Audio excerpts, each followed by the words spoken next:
Bom dia, boa tarde, boa noite, terceiro ano, tudo bem com vocês? Tava devendo os vídeos, as videoaulas para vocês, né? E a gente vai começar a colocar em dia essas videoaulas pelo assunto que a gente terminou semana passada, que foi a metafísica medieval, e a gente vai começar agora. Então vai lá, caderno de filosofia em cima da mesa.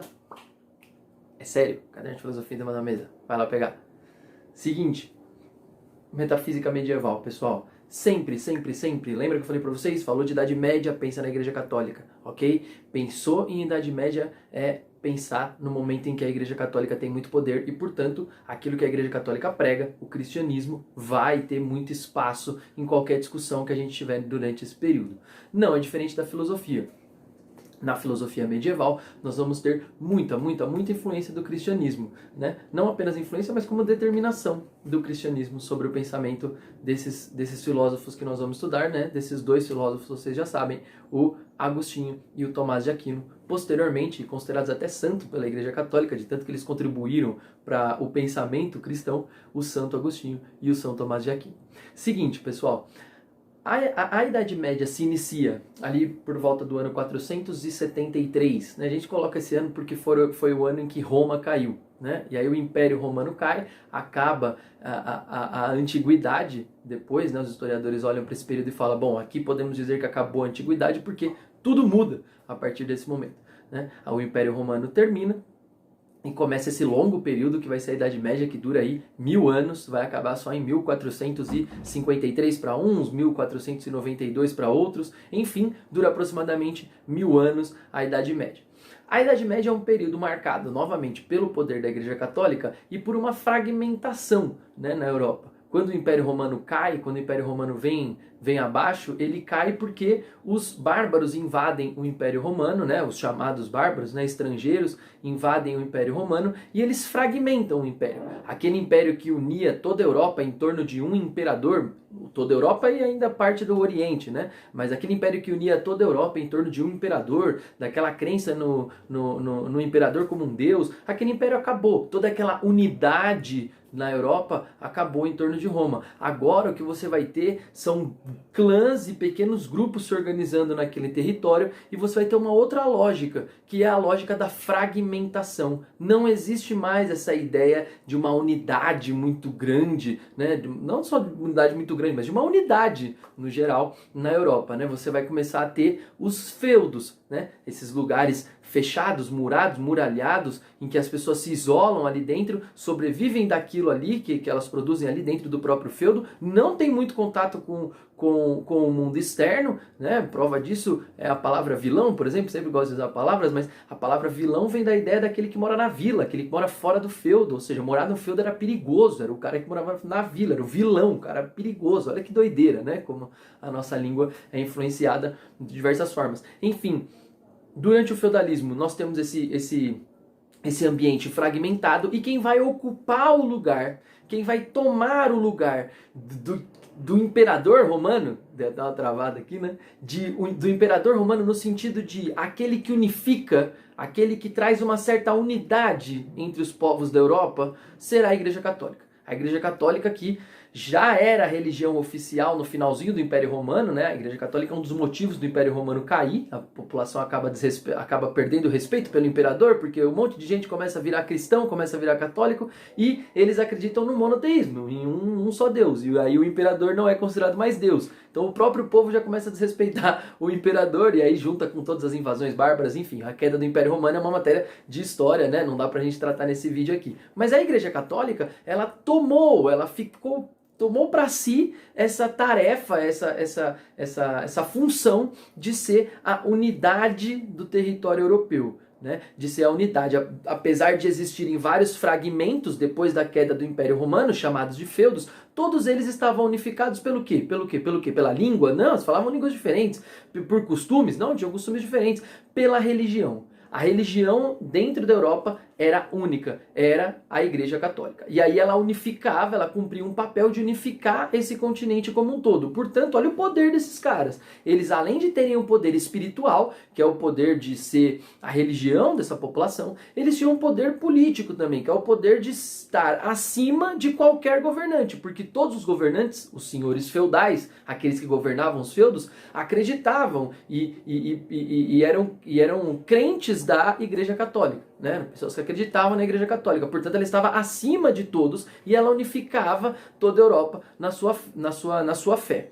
Além disso, a Igreja Católica naquele momento, ela vai monopolizar o conhecimento. Que isso quer dizer, só ela acaba tendo o controle do conhecimento, né? O conhecimento fica restrito aos padres da Igreja Católica, mais especificamente aos monges da Igreja Católica, que vão traduzir a Bíblia para o grego, que vão traduzir a Bíblia para outras línguas, para tentar catequizar essas pessoas. Por que eu estou falando tanto? Isso aqui parece uma aula de história, né? A gente nem falou de filosofia ainda, mas porque o momento histórico é importante para a gente entender. A gente está vendo a filosofia, a metafísica durante a Idade Média. Para isso, a gente precisa entender o que é a Idade Média, o que foi a Idade Média, né? E entender que ela sofre, durante esse período, as pessoas sofrem, e a filosofia também, sofrem uma influência enorme do pensamento cristão, do pensamento católico, beleza?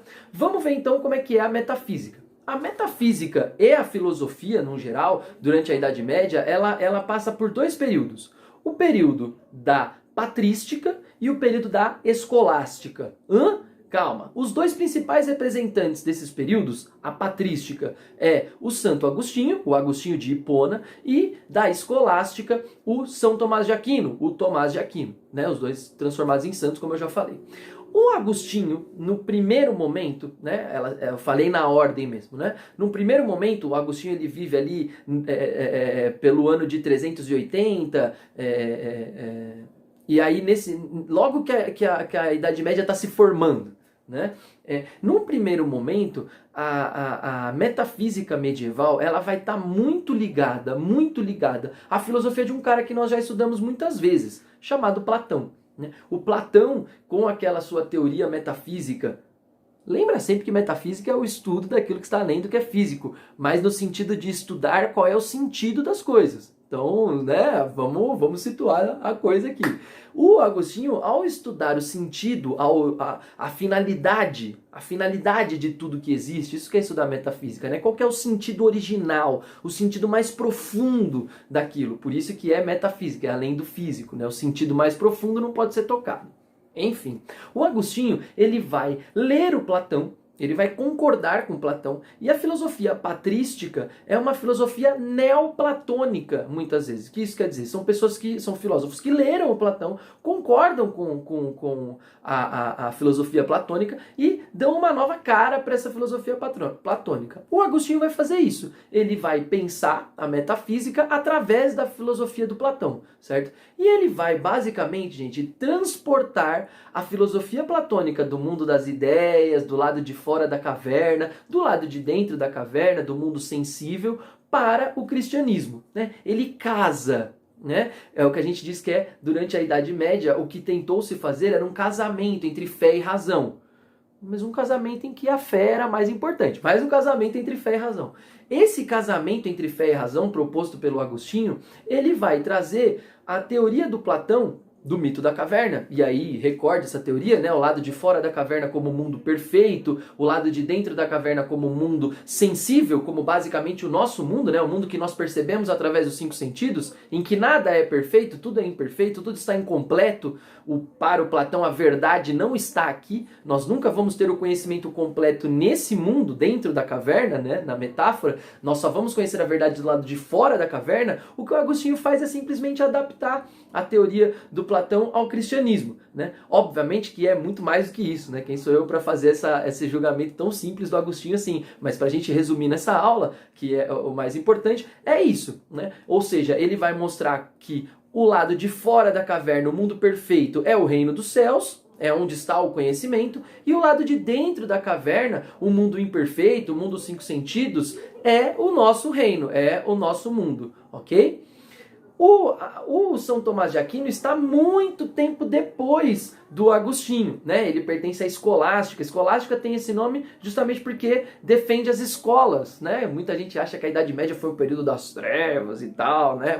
Mas a propaganda é óbvio que o conhecimento ele não era democratizado na Idade Média, mas também não dá para acreditar que a galera vivia só na ignorância durante a Idade Média. Muita produção filosófica aconteceu, né? Inclusive as primeiras universidades surgem na Idade Média com a defesa do pessoal da escolástica, né? A Universidade de Salamanca, lá na Espanha, por exemplo.